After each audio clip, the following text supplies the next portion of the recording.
Fait que merci de vous joindre à nous. C'est vraiment très cool. On a décidé, en fait, de partir un petit webinaire là, au niveau du temps des fêtes parce qu'on a toujours des questions qui est en lien avec tout ce qui touche justement la planification d'un party de fin d'année, notamment pour des employés. Puis, c'est notre spécialité, dans le fond. Exactement.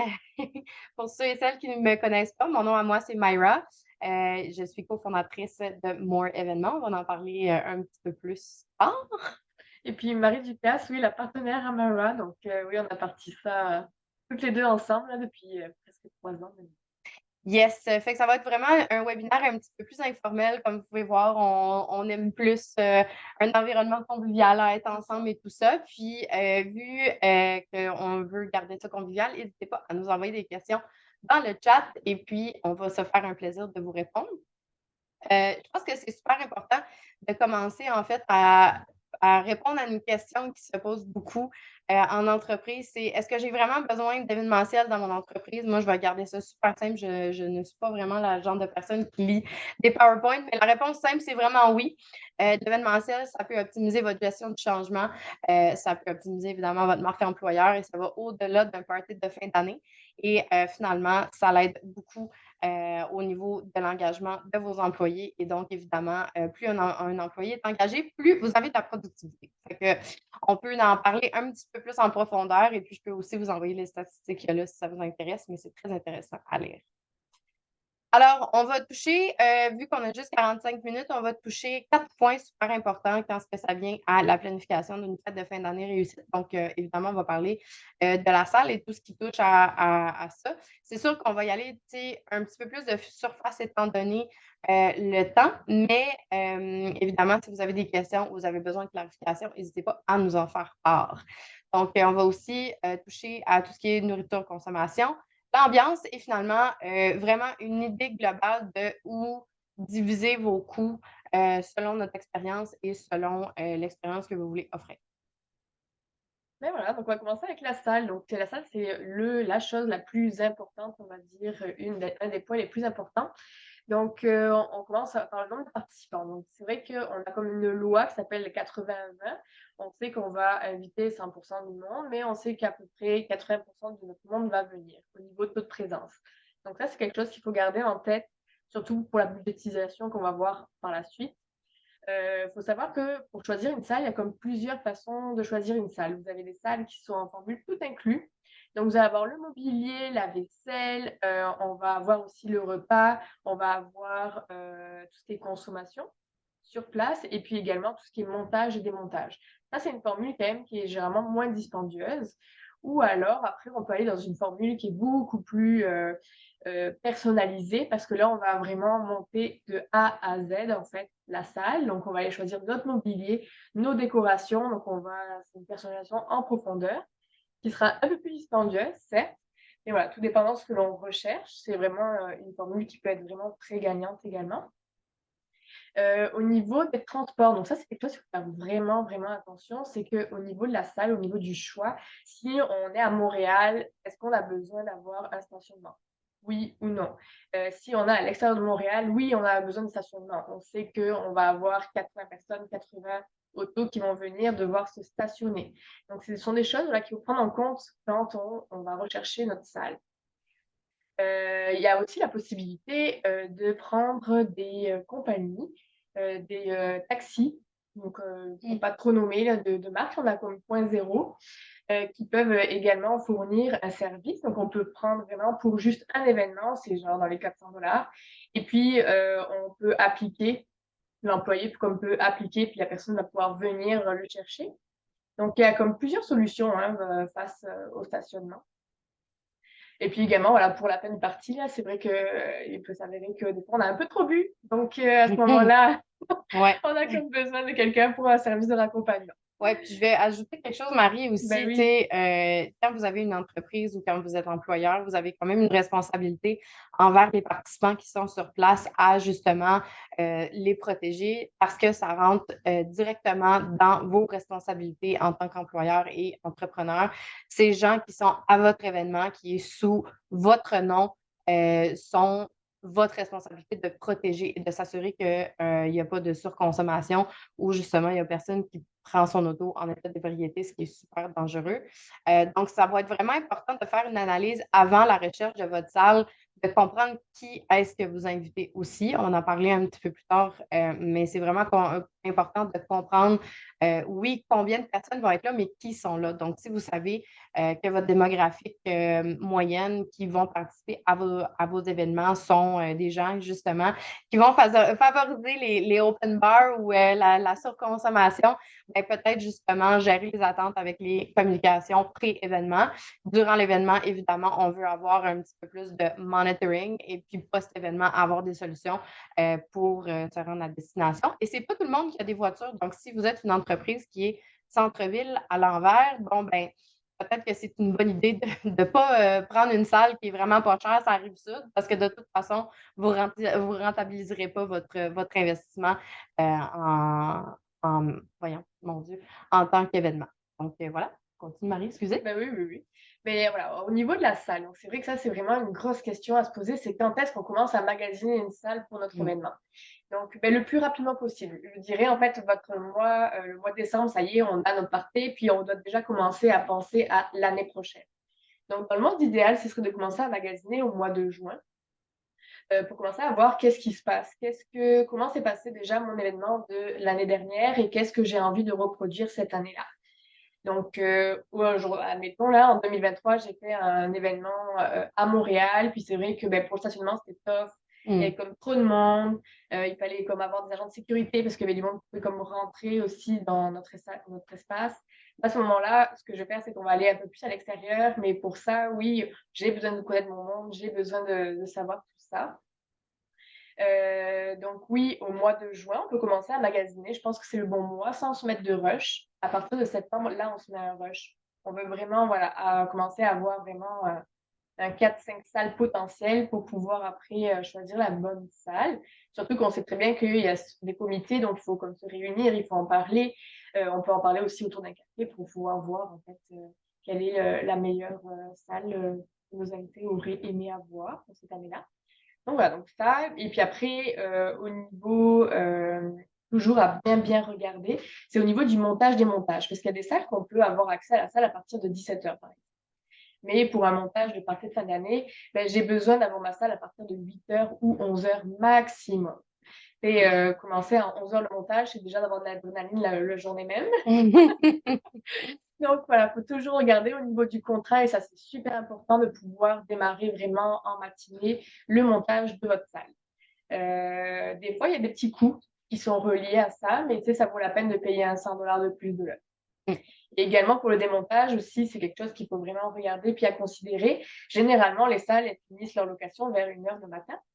Et puis, il y a 2 heures de démontage. Après, à savoir aussi que si vous louez la vaisselle, si vous louez du mobilier, il y aura aussi des frais de nuit à louer pour le ramassage de vos items que vous aurez loués auparavant. Ouais. Donc, toujours faire attention, puis voir éventuellement à la salle, est-ce qu'il y a la possibilité d'entreposer pour le lendemain matin? Vous allez sauver des coûts aussi. Ou sinon, ben, malheureusement, non, ce n'est pas possible. Vous savez qu'il va y avoir des coûts qui seront affiliés. Pour une bonne règle d'art, on parle de montage, démontage. Vous pouvez prévoir pour un événement qui est dans une salle qu'on appellerait vide, donc une salle qui n'est pas un restaurant ou qui n'a pas d'espace cuisine, où vous apportez vos trucs et vous faites livrer, où vous avez des traiteurs qui doivent amener tout leur mobilier. Vous pouvez toujours prévoir un minimum de un 6 à 8 heures de montage. Normalement, vous devriez être correct. Et la règle d'or, c'est que le démontage prend à peu près la moitié du temps. Donc, si la salle vous demande combien de temps vous avez besoin pour le démontage, on peut toujours prévoir beaucoup plus de temps ou un peu plus de temps, on espère, pour le montage. Plus elle est vide, plus vous avez besoin de temps de montage. Et puis, couper la poire en deux quand ça vient au temps de démontage. Vous n'avez pas besoin d'autant de temps. Surtout qu'après un événement comme ça, on est plus souvent qu'autrement bien drainé. Fait qu'on sac tout dans des boîtes puis on démêle après. Fait que c'est à peu près ça. C'est pour ça que ça prend moins de temps parce qu'on est toutes prêts à partir. Donc, peut-être considérer là, justement ce temps-là. Et pour vous donner aussi peut-être une référence, parce que c'est pas tout le monde qui sont avec nous aujourd'hui, qui prévoient juste un party du temps des fêtes. Pour ce qui est de trouver une salle qui est optimisée et qui est selon la grandeur de votre événement, prévoyez un minimum de 3 mois avant la date de votre événement pour trouver une salle. À savoir que si vous êtes dans les délais des 3 mois, souvent, vous avez moins de chances de trouver quelque chose qui est exactement ce que vous cherchez au niveau des besoins, mais il y a plus de chances d'avoir des disponibilités.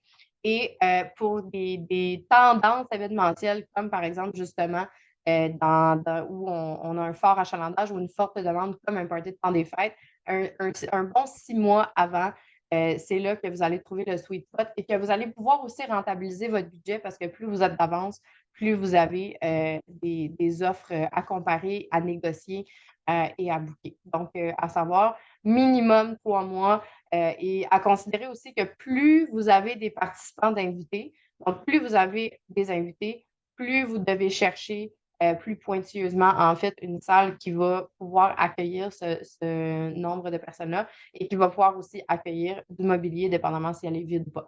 Donc, 3 mois, la règle d'or, je pense. Oui, vraiment. Parfait. Bien, on va passer au prochain. Évidemment, le deuxième pilier, super important pour toute fête de fin d'année réussite. Donc, nourriture et consommation. On a beaucoup, beaucoup de questions, surtout au niveau des quantités. Souvent, les formules les plus classiques qui vont revenir, en fait, vont vraiment être un souper à service ou un cocktail dînatoire. On voit aussi de plus en plus des services par station ou des styles buffet. Donc, il y a des tables vraiment installées avec du self-service ou des gens derrière la station qui vont servir les gens. Il n'y a pas vraiment de préférence. Je pense que ça va avec ce que vous cherchez. Au niveau des coûts, si on peut vous donner des petits tips and tricks, un souper à service va toujours être beaucoup plus dispendieux que les deux autres options.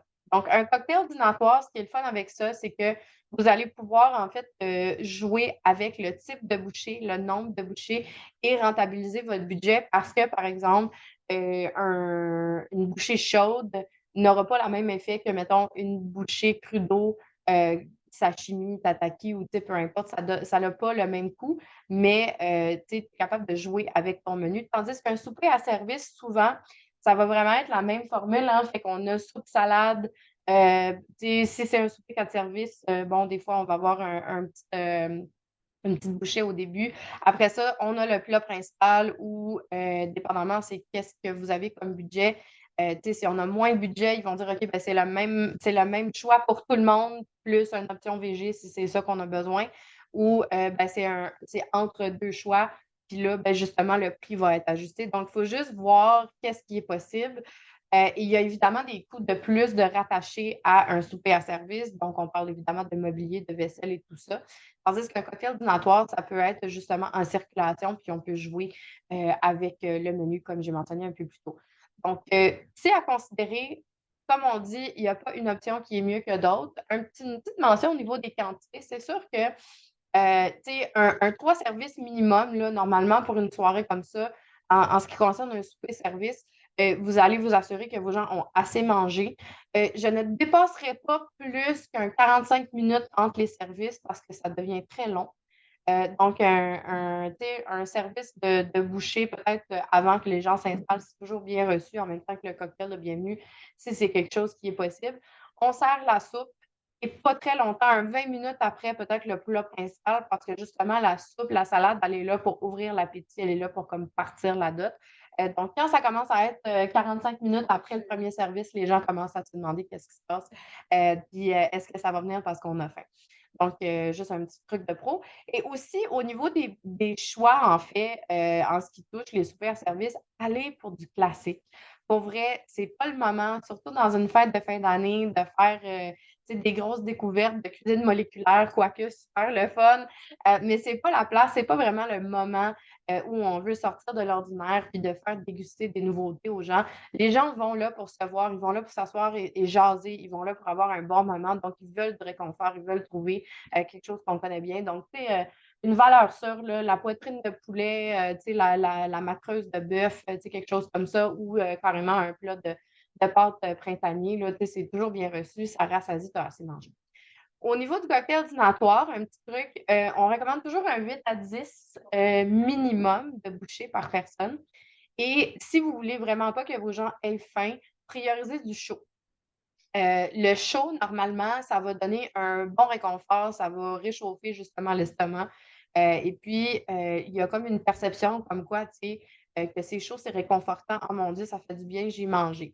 Donc, tu sais, peut-être un 2 bouchées un petit peu plus froides, fait qu'on peut penser à du hummus, tu sais, des choses qui sont un petit peu plus en fraîcheur. Puis après ça, vraiment prioriser du chaud quand ça vient à, bon, le classique mini burger, quand ça vient à n'importe quoi qui est chaud, qui vous parle, là, les tartelettes et tout ça, c'est toujours bien reçu.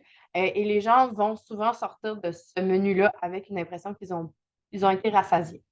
À considérer un truc de pro, comme vous voyez, en fait, il faut vraiment penser à votre menu parce qu'il n'y a personne qui veut manger un mini burger dégoulinant, genre par-dessus une napkin, tu sais, que ça dégoûte par terre. Donc, juste à considérer quand vous faites votre choix de menu, pensez aussi à ce que vous avez dans la salle pour tu sais, vos gens qui vont vouloir déguster en toute élégance. Je passe rapidement pour le service de station au style buffet. Toujours bien reçu, toujours une bonne option, un petit peu moins dispendieux, surtout si vous avez des styles buffets qui n'ont pas besoin de service. Souvent, on va juste installer le traiteur peut préparer d'avance. C'est des plateaux et des choses comme ça qui sont très bien accueillis. Donc, on vous recommande d'avoir vraiment un minimum de 4 stations ou 4 options sur votre buffet. Donc, une station ou une option en fraîcheur, encore une fois, les gens vont souvent commencer avec ça. Plateau de crudité, hummus, fromage, peu importe. Une qui est plus copieuse, fait qu'une station de pâtes, c'est toujours un win. Fait que c'est toujours une très, très bonne idée. Et vous êtes capable d'adapter aussi un petit peu plus pour les restrictions alimentaires, donc du sans gluten, du sans lactose, des affaires comme ça. Un plat de pâtes, ça va toujours être bien reçu. Et un qui est plus classique, donc on peut penser peut-être un risotto, une station de roast beef ou quelque chose comme ça. Et évidemment, ne jamais oublier le sucré. Les gens attendent toujours le sucré, même s'il y a beaucoup de gens qui n'en mangent pas, ça en prend un minimum. Et vous pouvez même rentabiliser peut-être le budget un petit peu plus avec la station sucrée, vu que vous en avez besoin d'un peu moins. Donc, c'est ce qu'on recommande au niveau des quantités. Par contre, prioriser la variété. Ce qui est double tranchant avec des stations ou un buffet, c'est que les attentes, en sachant justement que ça va être des stations ou un buffet, c'est que les gens vont s'attendre à de l'abondance. Donc, habiller la table, faites sûr que c'est pas vide, que c'est pas juste un plateau sacré sur une petite nappe blanche, puis genre d'attente. On veut que ce soit alléchant et on veut que les gens aillent se servir justement pour prioriser la consommation et faire sûr qu'il n'y a pas de gaspillage. Ouais. Moi, Donc, je voulais voilà. rajouter un Oui. petit point aussi. C'est vrai qu'il faut penser aussi au café. Ah oui. Tu sais, le café, là, en fin de soirée, on va dire 50% à peu près de votre monde va pouvoir boire un petit café pour se donner un petit Un petit shot. boost. Donc, pensez, voilà, prendre à peu près, si on a 100 invités, à peu près 50 cafés, là, 50-60 cafés. Ça coûte, c'est pas tellement dispendieux, mais ça fait vraiment une petite différence si vous voulez vraiment votre soirée, que l'ambiance soit beaucoup plus optimale Ouais. dans le temps. Et puis aussi, l'option, si vous avez un petit peu peur de manquer, on a la table de minuit. Ah oui, La la table de fameuse table de nuit. minuit, oui, c'est vraiment pas Mmh. dispendieux généralement, c'est dans les 10-15 $ par personne et puis ça fait vraiment une petite différence, hein. On peut avoir une Mmh. petite poutine, la pizza et ça fait voilà, on est sur un petit cocktail, admettons, dînatoire, on a une petite fin à partir de minuit et ben voilà, on a la table de minuit qui fait la Absolument, petite différence, ouais, vraiment. absolument, absolument. Ben, justement, tu sais, le prochain point, le dernier point pour ce pilier-là, en fait, c'est au niveau des consommations. Tu sais, on nous demande souvent, ben là, je sais pas, est-ce qu'on offre le open bar? Est-ce que c'est mal vu de ne pas faire le open bar? Tu sais, je pense que la réalité est que nous sommes dans un environnement, dans une culture qui commence à peut-être shifter un peu ses habitudes de consommation. Donc, le open bar n'est pas nécessairement une priorité pour tous et n'est pas un prérequis pour la réussite d'une fête de fin d'année vraiment. C'est plus de voir, tu sais, au niveau du budget, est-ce que je suis en mesure d'offrir ça et de voir encore une fois, de penser à la démographique de vos invités et de voir quel genre de consommation est-ce que ça vaut même la peine de payer pour un open bar? Donc, c'est vraiment à considérer. Nous, ce qu'on vous recommande, en fait, c'est de faire une analyse des coûts et de voir quelles sont vos priorités. Il y a certains de nos clients que c'est un must. Et il y a d'autres de nos clients que c'est 3 coupons parce que justement, en tant qu'employeur, ils ne peuvent pas prendre la responsabilité ou même le risque d'avoir un seul employé là, qui dépasse les bornes ou qui prend un peu trop avantage du open bar. Donc, c'est à considérer. C'est sûr que ça va être beaucoup plus coûteux. On va voir ça dans la budgétisation un petit peu plus tard. Mais tu sais, il n'y a pas de bonne ou de mauvaise réponse. La seule chose qu'on vous recommande, c'est que si vous choisissez un avenue ou d'autres, comme vous voyez dans le truc de pro, on l'a dit un peu plus tôt, en pré-événement, si vous êtes en train de faciliter des façons de se rendre, il faut aussi faciliter des façons de quitter. Donc, c'est tout ce qu'on recommande. Si vous choisissez d'aller au niveau de, bon, la façon, des coupons ou un certain nombre de consommations par personne, on peut prévoir un minimum d'environ 11 par personne, je dirais, là, quand on y va au niveau des consommations comme ça. Et on parle de consommation de base, donc gin tonic, bière, vin et tout ça. On recommande 2 à 3 coupons. 2 à 3 coupons pour une fête de fin d'année comme ça, c'est toujours bien reçu qu'un seul. C'est sûr que, tu sais, encore une fois, ça va avec les restrictions budgétaires, mais un 2 ou 3 coupons donne l'impression comme quoi qu'ils ont un petit peu plus de contrôle sur la consommation sans nécessairement être contrôlés. Donc, ils peuvent choisir de prendre ou de donner, ou peu importe. Si tu ne consommes pas beaucoup, ben, tu en donnes un à l'autre. Mais si c'est un seul, souvent, ils vont faire comment, tu sais, j'en aurais pris, mettons, un de plus, tu sais. En soi, il n'y a pas de bonne ou de mauvaise réponse. C'est vraiment en tant qu'employeur ce que vous cherchez à offrir comme expérience, mais c'est à considérer au niveau justement du fait qu'on veut peut-être reconnaître les employés un petit peu plus, donner un petit peu plus d'élastique. Donc, un, deux, trois consommations C'est par ça. personne. Oui, un petit cocktail de bienvenue là, le premier, puis après un 2 coupons, on peut aller vraiment Ouais, dans des breuvages ou des cocktails sans alcool. ouais, ouais. Ça Toujours comprend une option. vraiment tout, oui. Mm. Oui, un bon point, toujours offrir des options sans alcool. Ouais. C'est toujours un plus aussi d'offrir des options sans alcool autres que du Perrier ou du Ginger Ale. Il y a des super bons mocktails dernièrement. Tu sais, il y a toujours des nouvelles recettes qui sortent, donc n'hésitez pas, tu sais, à faire un bar à mocktail. C'est toujours bien reçu, puis ça passe très, très bien. Voilà. Alors, on va parler de l'ambiance. Donc, c'est le troisième pilier super important pour toute fête bien réussite. Je vais juste vérifier l'heure. Là, on a environ 15 minutes qui Ouais. restent. Fait que c'est parfait.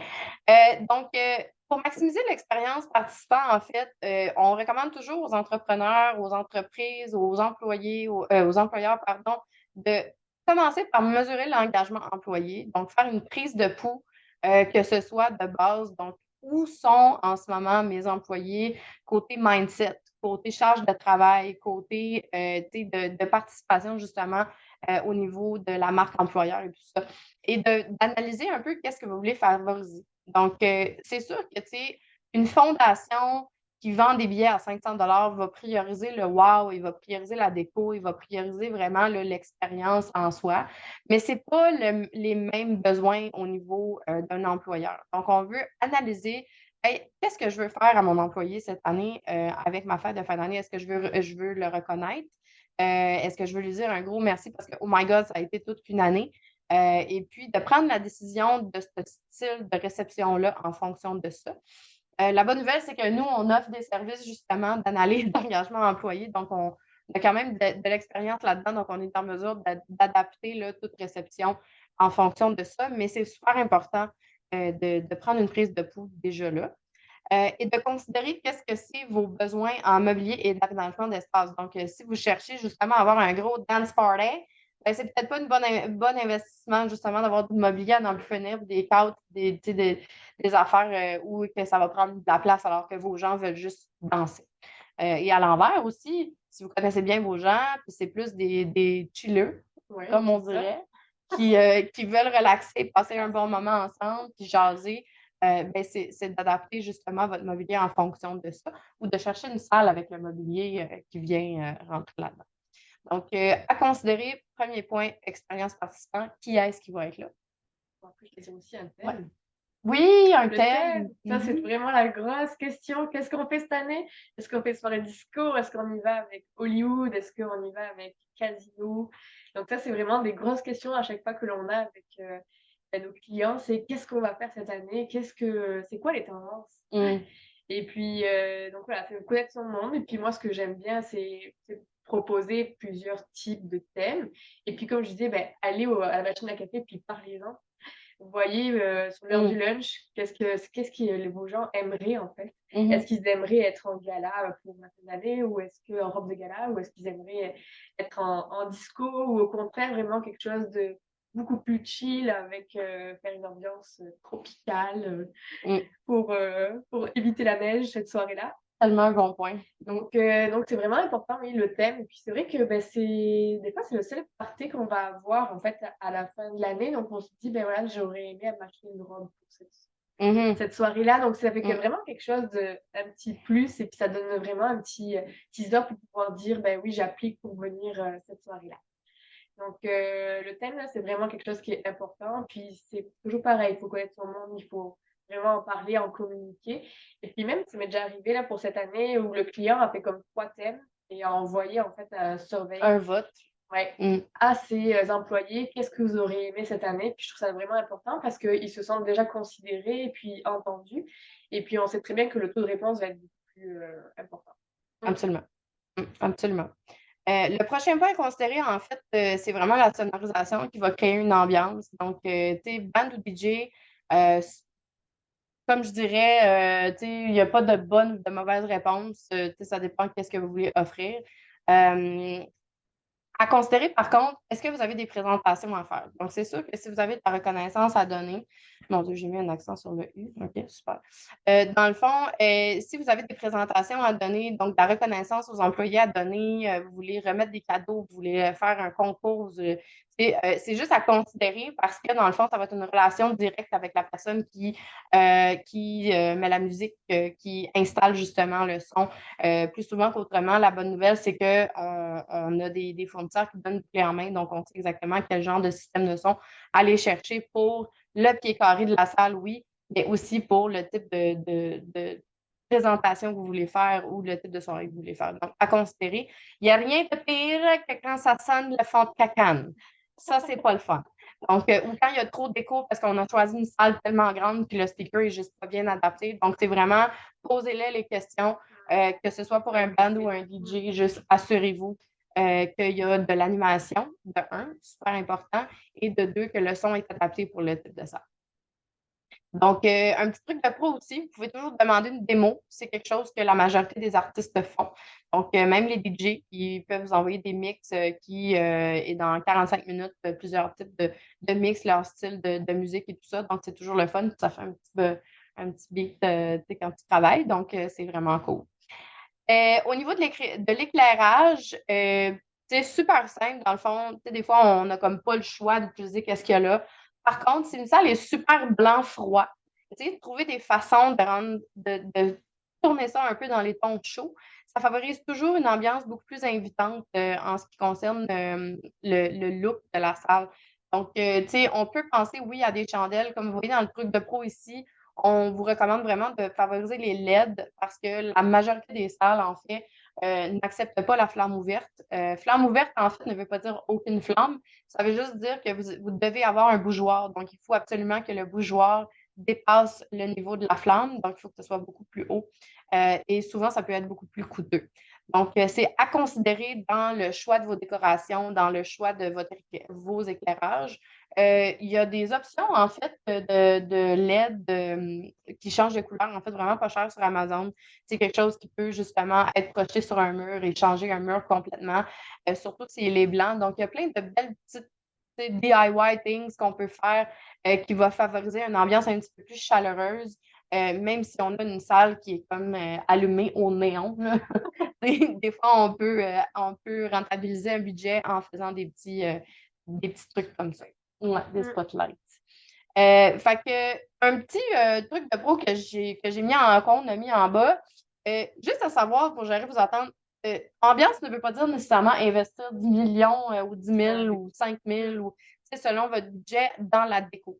Vous êtes pas obligé d'avoir des décorations à fond la caisse, tu sais, sur tous les murs, les guirlandes, les ci, les ça. En C'est fait, ça. ben, tu sais, oui, c'est C'est ouais. exactement ce qu'on allait dire. Prioriser un centre de table qui est beau, que vous avez mis de l'amour dedans ou que vous avez trouvé qui fit avec le thème. Puis si vous n'avez pas plus de budget que ça, ben justement, prioriser la lumière, prioriser la sonorisation, les gens vont être là, vont voir votre beau centre de table, puis ils vont passer à d'autres choses, tu sais. Fait que et encore une fois, ils sont pas là pour, tu sais, nécessairement Ouais, ben non, ils sont là pour connecter, hein, ils sont c'est là ça. pour parler, ils sont là pour comment, mon Dieu, on a réussi une autre année Let Party, là, fait que c'est pas nécessaire d'investir la majorité de votre budget dans la déco, à moins que ce soit ce que vous voulez et que vous avez du budget pour le faire, évidemment. C'est notre bout préféré, fait que go, on va le faire. Mais, tu sais, je veux juste gérer vos attentes et vous rassurer à ce niveau-là, c'est pas priorité numéro un, en tout cas C'est ça. pour nous. Oui, un beau centre de table, des sous-assiettes, Ouais. une belle nappe, là, Mm. éventuellement un chemin de table, et puis ça Mm. fait la Ouais. Ouais. Ouais. Alors voilà, au niveau de l'ambiance, est-ce que tu voulais rajouter quelque Non, chose? c'était bon, tu as tout, Ah, couvert. parfait. Fait qu'écoutez, on est directement dans le temps, voire même on va avoir un peu de temps pour une session de questions. Hein, Marie-France, non? Donc, je vais juste passer rapidement au niveau de la budgétisation d'un party de temps des fêtes. Donc, j'y vais super rapide. Ça revient aux piliers qu'on a discuté un peu plus tôt. Pour ce qui est de la salle, puis là, encore là, c'est des chiffres officieux, OK? Donc, on se base sur un budget d'environ 30 000 pour 80 personnes, disons. Vous pouvez prévoir entre 10 et 15 de votre budget total pour la location de la salle où normalement, ça vient avec le mobilier, ça vient avec la coutellerie et toutes ces affaires-là. Il y a des choses qui vont varier, mais prévoyez un 10 à 15 de votre budget. En ce qui concerne la nourriture et la consommation, c'est toujours ça qui va être le plus gros investissement au niveau de votre budget et je ne vous recommande pas d'aller en bas de ça parce que les gens viennent pour manger. Donc, les gens viennent pour savoir, oui, mais les gens viennent pour consommer. Donc, c'est mieux d'avoir une salle tenue et d'avoir de la bonne bouffe que tu as bien investi que le contraire parce que si les gens y ont faim, ils ne regarderont pas là, les décos à n'en plus. Donc, un bon 40 à 50 du budget total. À noter, par exemple, que c'est avant taxes et services.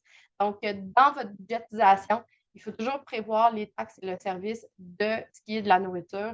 Les gens travaillent fort pour vous donner un menu qui est hors pair, fait que vous voulez vous assurer justement de les reconnaître à ce niveau-là. Si vous choisissez d'aller au niveau des coupons, on l'a mentionné plus tôt, environ un 11 mettons, par coupon. Mais si vous choisissez d'aller côté open bar, vous pouvez prévoir un 15 à 20 de plus par personne. Donc, oui, du fameux 50 mais si on y va, par exemple, un 80 pour un menu 3 services et que vous choisissez le open bar, vous pouvez ajouter un 15 à 20 dépendamment du type d'alcool que vous prenez par tête. Donc, c'est à considérer. Donc, c'est 15 à 20 sur le 40 à 50 et non la facture globale, évidemment. Finalement, au niveau de l'ambiance, ça revient à notre point qu'on avait fait un peu plus tôt. Alors, dépendamment de qu'est-ce que vous voulez investir, c'est sûr que nous, on priorise évidemment le son et l'éclairage le plus possible. Un petit 25 à 30 d'un budget total pour le son, l'éclairage, la déco. C'est pas mal ça qui reste là, au niveau d'un budget total. Donc, vous êtes en business, comme on dirait. Puis il fallait qu'on le mette parce qu'on est là pour ça quand même. Donc, on répond à votre question. Est-ce que ça coûte beaucoup plus cher une agence événementielle comme la nôtre? La réponse simple, c'est ben non, parce que vous avez un budget, puis on respecte le budget, puis on rentre dedans, puis on trouve des façons de rentabiliser le tout. Fait que voilà, c'est quelque chose de... Ben non, en fait, voilà, on déléguait en fait un projet. Puis c'est vrai que nous, comme on a beaucoup d'événements, mais on a des fournisseurs qui nous font des bons prix. Donc, on arrive après à se payer à travers de ça. Donc, il y a, en termes de budget, là, nous, on prend votre enveloppe et puis on va vraiment maximiser le tout. Et puis, vous allez toujours être tributaire de où est-ce qu'on met l'argent. Donc, ça, c'est vraiment quelque chose, c'est une communication qu'on a entre nous, puis il n'y a pas de tabou, on parle des chiffres, on sait très bien que c'est quelque chose qu'on n'aime pas parler, d'argent, mais dans tous les cas, c'est vraiment facile de respecter vraiment tout type de budget par rapport à ce qu'on demande. Si les demandes sont irréalistes, là, on va vous le dire, mais si on va vous monter quelque chose de quoi, là, c'est certain. Eh oui. Oui. Eh oui. Donc, ça fait pas mal le tour. Si vous voulez avoir un petit peu plus de détails, nous, on est deux passionnés, deux jeunes mamans entrepreneurs. Fait que on aime bien ce qu'on fait. Et ça vaut la peine de nous écrire. Je laisse mes coordonnées ici, évidemment, toujours disponibles à discuter avec vous de votre projet. Et puis, place aux questions, si vous en avez. Ah, Marie-France? Ah non? Oui, j'en ai une, si je peux y aller, justement. Oui. Vous diriez que c'est quel temps dans le fond, est-ce que c'est mieux de faire un party de Noël début décembre, un vendredi, un samedi? C'est quel moment qui serait le plus opportun pour l'équipe? Je Oui, réponds.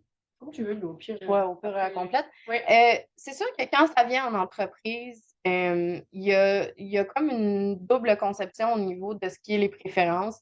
La majorité des employeurs vont favoriser durant la semaine, donc un jeudi, c'est comme la ouais. journée parfaite pour faire un party de Noël.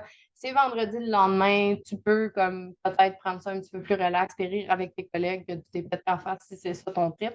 Mais c'est plus rare maintenant que je dirais qui favorisent le samedi, justement parce que les gens ont des familles, ils ont des enfants, ils ont des choses à faire le week-end. Fait que ça ne tente pas d'aller à un autre événement de job. C'est le feedback que nous, on a eu. On a un client qui Oui, le fait le samedi oui, et qui a ses consensus au bureau qui sont très satisfaits. Tu sais, si je peux me permettre, encore une fois, ça vaut vraiment la peine de faire une prise de pouls aux employés pour voir c'est quoi leur préférence. Mais pour la majorité de nos clients, c'est le mercredi, jeudi. ouais. Ouais, Le jeudi, là, c'est comme vraiment la meilleure journée. absolument. Parce que généralement, le vendredi, le monde est en télétravail, donc ils peuvent encore. Ouais, fait que là, ben, s'il y a une tempête, t'as encore moins de monde qui se pointe. Fait que ça, c'est moins bien reçu. J'espère que ça répond bien à ta question. Merci. Super. Est-ce qu'il y avait d'autres questions? Pas pour l'instant. Je peux D'accord. bien y aller avec une deuxième, si vous Bien voulez. sûr. Euh, Vous diriez que c'est à partir de combien d'employés, par exemple, que on commence à considérer à faire la location d'une salle? Étant une petite équipe de mon côté, je me suis toujours posé la question, c'est quand je ferais le switch entre un restaurant versus que ça vaut la peine possiblement de mettre de louer une salle et tout ça, là. Mhm. Mhm. Ben, selon moi, oui, ce serait à peu près 50 personnes. Et en bas de 50 personnes, j'irais vraiment la formule restaurant. Il est possible toujours de privatiser le restaurant, puis même d'amener un band ou faire un karaoké dans un restaurant. Mais c'est vrai qu'au niveau budget, si tu veux aller dans une salle, c'est à partir de 50 à peu près. Et j'irais pas moins en bas de 50. Très d'accord. OK, parfait. Puis vous pensez quoi du fait qu'il y a de plus en plus de parties de Noël qui se fait au mois de janvier? C'est pas une mauvaise idée pour vrai. Tu sais, on a beaucoup de feedback comme quoi que les gens sont complètement surchargés justement en décembre parce qu'ils partent tous en vacances. Ils cherchent à clore des dossiers. Justement, la fin d'année fiscale arrive. Ben, et là, ils planifient. Tu sais, fait que c'est souvent les gens arrivent et sont en mode plus chill C'est ça. aussi. Ouais. Les Après, prix sont mieux. ouais, on s'entend, hein, mais c'est vrai qu'après, même au niveau impôts, dépenses, c'est vrai que des fois, c'est quand même mieux de le faire en décembre parce que ça vous crée une dépense, donc C'est moins ça. d'impôts pour l'année prochaine, si on veut parler de chiffres. Mais oui, en janvier, je trouve que ben, le monde est comme plus détendu. Ouais. Mm. Parce que là, généralement, on court comme des poules, là, sans Ouais. ça. C'est décembre, je dois comme tout clôturer tout mon travail et tout. Puis c'est vrai que Ouais. j'ai parté, je suis fatiguée, mais bon, je vais y aller. Mais tu sais, le mindset est comme peut-être un peu moins. Comme Ouais. si je serais allée au mois de janvier. Mm. Mais ça, c'est vraiment quelque chose aussi à positionner en fait avec son monde. Absolument. Mm. Ouais. La communication, Ah oui, c'est la clé du succès ouais. pour ce qui est tant participation à ton événement que gestion des attentes. Il y a une job de gestion des attentes à faire pré-événement. Tu sais, un bon 3, 4, 5, 6 mois avant ton événement, tu peux déjà réserver la date, tu peux commencer à créer de l'engouement pour la thématique. Tu peux tu sais, mandater ton comité social à justement faire des posts et tout ça. Ben là, si vous êtes une équipe de genre 2-3 personnes, peut-être pas, là, mais je parle à partir de 50 personnes. Ça vaut la peine justement d'investir dans la stratégie de communication à l'interne pour rentabiliser justement cet événement-là aussi. Ouais. Puis ça se voit aussi des fois de faire un petit cadeau juste de fin d'année, puis après de partir en janvier, Mm, février. mm, mm. Voilà. Merci. Super. T'as des bonnes questions, Maud. Ouais, hein? Parfait. Écoute, Marie-France de ton bord, est-ce que tu avais des questions pour nous? Ben, j'en aurais peut-être une. Exemple, les prix de présence, est-ce que c'est attendu ou si c'est plus dans le coup, si je peux dire? Je peux commencer avec ça. Au niveau des prix de présence, juste pour clarifier dans le fond, est-ce que tu parles des cadeaux corpo pour tout le monde ou genre un concours, puis c'est comme quelqu'un qui gagne random? Plus un tirage, ouais, quelqu'un qui gagne, ouais. Ben, je pense que c'est sûr qu'il y a des attentes au niveau de si le tirage est annoncé, il y a comme un cadeau. Tu sais, on s'attend d'avoir quelque chose. Tu sais. Un tirage, c'est comme tu t'attends d'avoir quelque chose en retour. Par contre, est-ce qu'il y a des choses que les gens ils font justement quand le budget est peut-être étiré ou qu'ils n'ont plus de budget pour acheter du physique, c'est qu'ils vont offrir des expériences qui sont possibles soit à l'interne, comme par exemple une journée de congé de plus. Tu sais, ils vont. Une chose qu'on a vue un moment donné, c'était vraiment cool. C'était comme une petite roulette de Price is Right. Puis le tirage, c'était des expériences. Fait que 5 minutes de plus pour le lunch ou 15 minutes, ou peu importe. Tu as le droit de prendre le bureau du président pendant une journée pour travailler. Tu sais, des expériences qui rendent ça full engageant puis full le fun, que les gens vont être comme Oh my God! Ou genre, il y en avait un moment donné, ça c'est dans le cadre d'un de mes autres emplois, c'était que justement, la VP allait chanter une chanson, genre. C'est comme des expériences comme ça qui ne coûtent pas beaucoup plus cher, mais qui créent de l'engouement pour embarquer dans l'expérience que les gens veulent participer. Fait que, pour répondre à ta question, c'est pas nécessaire, mais les gens veulent avoir du fun. Donc, tant que ça a été pensé, puis que tu as comme établi un concept qui va rendre ça cool, les gens vont avoir leurs attentes de gérer, puis ils vont même des fois trouver ça plus nice que d'avoir une 6e bouteille d'eau réutilisable. Là, tu sais. C'est vrai que ça se voit un petit peu moins. C'est un peu moins la tendance. Mhm. Après, ça peut être une tendance dans le sens où si on fait des awards, on crée des catégories, Ouais, on ouais. va voter, Mhm. tout ça, puis là, il y aura un cadeau de récompense. Et sinon, non, ça se voit beaucoup moins. Ouais. Ou dans des événements, tu sais, comme justement le gala ou tu sais, des conférences où ils vont avoir des gift bags, ben là, c'est sûr que tu sais. Mais ouais, moins dans les parties de Noël. Bon. Voilà! Pas de questions, c'est donc bien le fun. Ah non? Ben, écoutez, on est right on time, la gang. On a super bien fait ça. On est vraiment super emballés de votre participation. Et puis, on va en faire d'autres, ça c'est sûr. On vous remercie d'être là. Et vous avez mes coordonnées et on se sur LinkedIn. On s'ajoute sur LinkedIn. Fait que n'hésitez pas. Puis merci beaucoup. C'est un beau temps des fêtes. Merci. Bye. Merci.